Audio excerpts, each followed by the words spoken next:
Hi guys, here is Mohammad Wasim and once again welcome you on the platform YouTube platform of Points with Wasim। और फिर कुछ question मैं लेकर के आया हूँ जो काफ़ी बेहद इंपॉर्टेंट लगते हैं राजस्व एग्ज़ाम के मुताबिक। यहाँ पे सबसे पहला क्वेश्चन है सामाजिक परिवर्तन उत्तरदायी है। बिल्कुल सामाजिक विघटन के लिए समाज के माध्यम से होता है, सामाजिक प्रगति उसी के माध्यम से होती है, सामाजिक विकास उपर्युक्त सभी के लिए आप निशान मारेंगे। सर्वप्रथम अंग्रेज ने 1773 में कहाँ पर अस्थायी बंदोबस्त। सबसे पहली बात, अस्थायी बंदोबस्त का दूसरा नाम है इस्तमारारी व्यवस्था। हम कभी कभी अस्थायी बंदोबस्त ना दे करके इस्तमारारी व्यवस्था दे देता है एग्जाम में, तो बिल्कुल हम ना भूलें इस्तमारारी व्यवस्था और अस्थायी बंदोबस्त व्यवस्था दोनों एक ही है। 22 मार्च 1773 में सबसे पहले यह बनारस में और सहारनपुर में लागू किया गया था अस्थायी बंदोबस्त व्यवस्था। और इसके बारे में ज़्यादा डिटेल नहीं जाएंगे, वीडियो काफ़ी लंबी हो जाएगी। इसके बाद आता कि लॉर्ड कॉर्नवालिस ने लागू किया था। फिर यहाँ पे देखिए वही क्वेश्चन दोहराया है। 1793 में अस्थायी बंदोबस्त के लिए लॉर्ड कॉर्नवालिस को जिम्मेदार ठहराया जाता है। निम्नलिखित में से किस व्यवस्था के तहत सरकार लगान सीधे रैयत किसानों से वसूल करने की व्यवस्था की थी? सबसे रैयतवाड़ी व्यवस्था।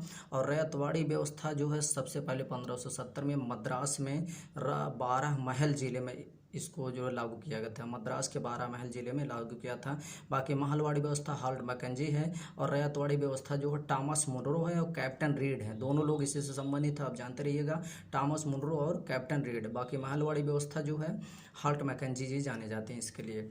निम्नलिखित में की व्यवस्था में कैप्टन रीड और टॉमस मुनरो संबंधित है, आप जानते हैं रैयतवाड़ी व्यवस्था के लिए।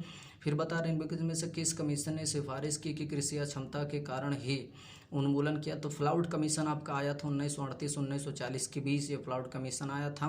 और इसका उसने इस बात की जांच किया था जो कृषि अक्षमता का जो है उसमें जो जमींदारी का है सबसे बड़ा योगदान, इसलिए जमींदारी प्रथा का उन्मूलन मतलब उसको हटाया जाना चाहिए।